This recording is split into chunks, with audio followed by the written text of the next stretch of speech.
Once upon a time, in Negeri Sintang, West Kalimantan, Indonesia, lived two leaders from the descendants of God, who had high supernatural powers, but both had different characteristics.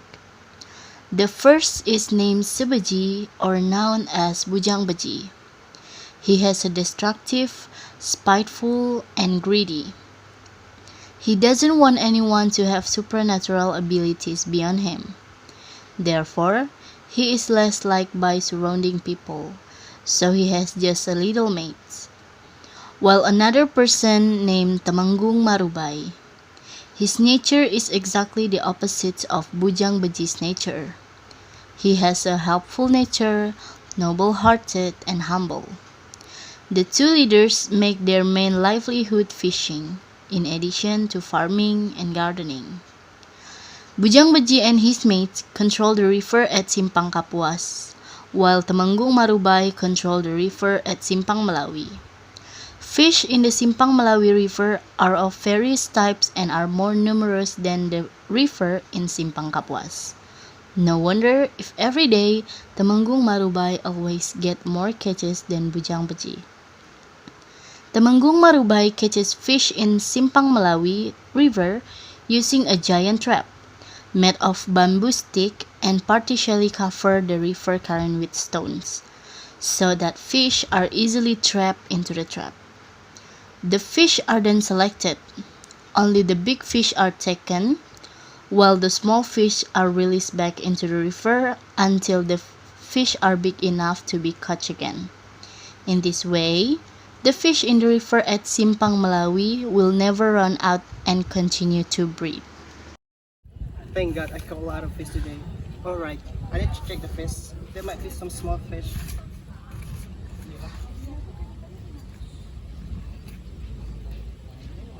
Come back and grow up, little fish.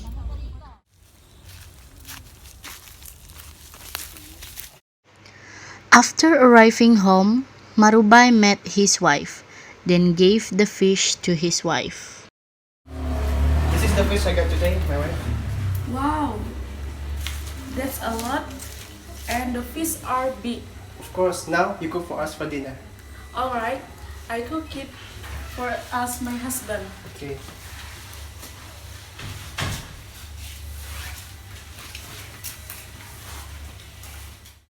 Knowing this, Bujang Baji became jealous of Temanggung Marubay. Arriving at Bujang Baji's house, he put the fish in the kitchen and approached his wife.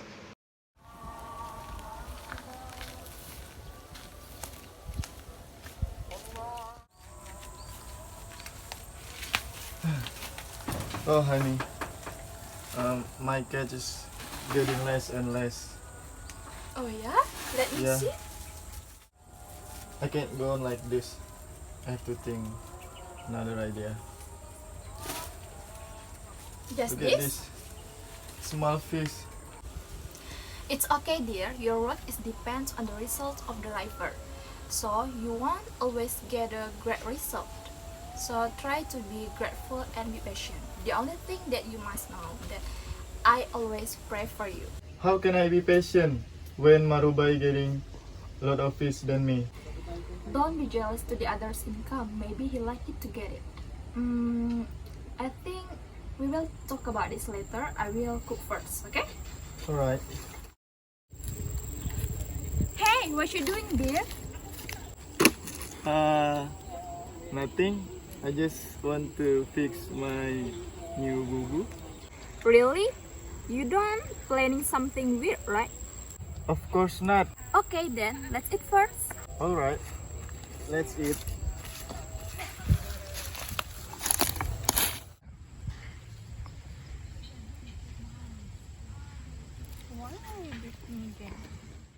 Since then, Bujang Baji always come home with far more fish than before.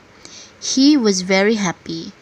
However, he did not realize that catching fish by means of manuba would gradually destroy the fish in Simpang Kapuas River, because not only big fish were caught, but small fish also died.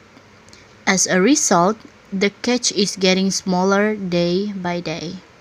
while Temanggung Marubai still gets an abundant catch. This made Bujang Beji even more jealous and envious of Temanggung Marubai. Why is my catch getting less and less every day? Even today I haven't caught a single fish.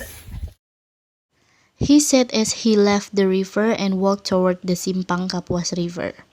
He planned to pick at the catch of Temanggung Marubai. When he arrived at Simpang Kapuas, he found Marubai who looked happy while carrying his fish. He immediately hid from behind a big tree. How can Marubai get such a huge catch? Oh my god, it's bad. I can't just stand here. I have to do something. For a moment, he contemplated looking for a way to get rid of the fish in the Malawi River area. After thinking for some time, he found the best way, which is he wanted to close the Malawi River with a large rock at the upper reaches of Malawi River. Thus, the Malawi River will be unstoppable and the fish will settle in the upper reaches of the river.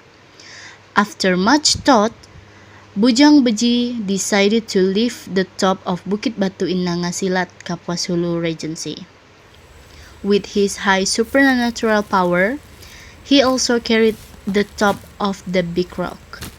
Because the distance between Bukit Batu and the upper reaches of the Malawi River is quite far, he tied the top of the hill with 7 weeds. On the way to the upper reaches of Malawi River, Bujang Beji suddenly heard the voices of women laughing at him, but he ignored it because he had to quickly get to the destination. Apparently, without realizing it, the angels in heaven is watch what Bujang Beji doing. Hey, look! The man is planning something evil. He will move the roads to the upper reaches of the Malawi River. Yes, that's right. He will lose his source of livelihood. You're right. However, we still have to prevent these evil acts. Okay, then what we're going to do? Should I make it hit the rock hill? No, that's too bad. I want you to use your ability to put poisonous on the road. Okay, with pleasure. Before Bujang Beji about to reach the Kapuas Malawi intersection, he looked up. However, before he could see the faces of the angel who laughed at him again, his feet suddenly stepped on a poisonous thorn.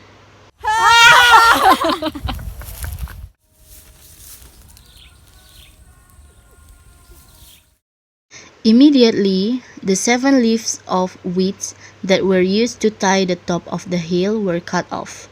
As a result, the top of the rock fell and sank in a region called Jetak. Furious, Bujang Beji immediately looked at the face of angel who were still laughing at him.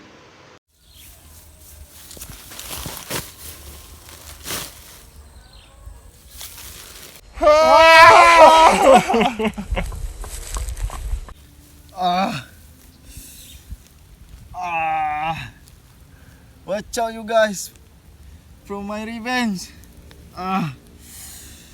Get away, you torn. After that, he immediately raised a hill that was elongated in shape to be used to pry out the top of Bukit Batu, which was immersed in the coast or Jetak. However, Bukit Batu was already attached to Jetak, so the long hill that was used to pry it out was broken in two.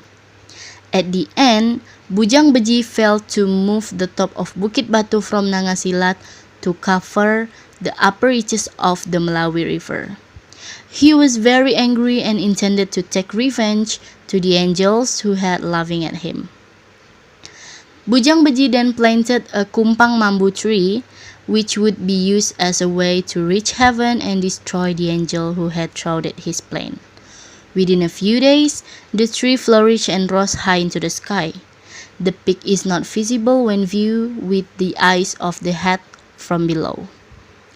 Before climbing the kumpang mambu tree, Bujang Beji performed a traditional offering ceremony called Bedarak Begelak, which is to feed all the animals and evil spirits around him so as not to hinder his intention and hope to help him get to heaven and destroy the angels.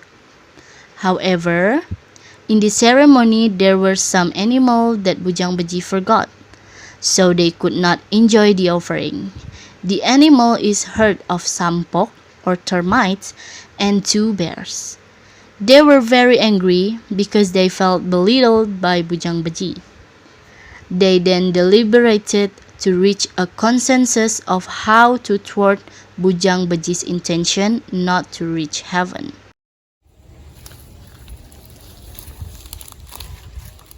Bear King, what should we do to destroy Bujang Beji? We should destroy the Kumpang Bamboo tree. How we destroy it? We were already busy gnawing at the roots of the tree of Bujang Beji was climbing it. Okay, I'm agree with you. I'm gonna order my termite army to destroy that tree. Okay. Do you all agree, my army? Agree! Do you agree, my army? Agree! All meeting participants, both from the Sampok and the Bear side, agree with the opinion of Bear King. The next day, when Bujang Beji climbed the tree, they came to gnaw at the roots of the tree. Because there were so many of them, the big and tall Kumpang Bamboo tree began to wobble. Just as Bujang Beji was about to reach heaven, suddenly a very loud sound was heard. Crack, crack, crack. Feel it, Bujang Beji. It's the consequence if you underestimate us, said the herd of Sampok's king and Bear's king. A few moments later, the sky-high Kumpang Bamboo tree fell along with Bujang Beji.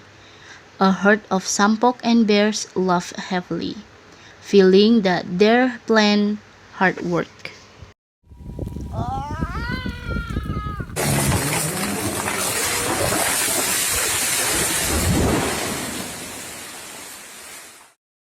The tall tree was blown upstream of the Kapuas Hulu River, to be precise in Outer Lake and Belidak Lake. Bujang Beji, who crashed along with the tree, died instantly.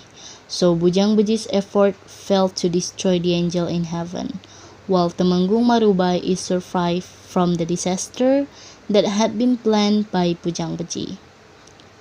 According to the story, Bujang Beji's body was divided up by the surrounding community to be used as magical talismans.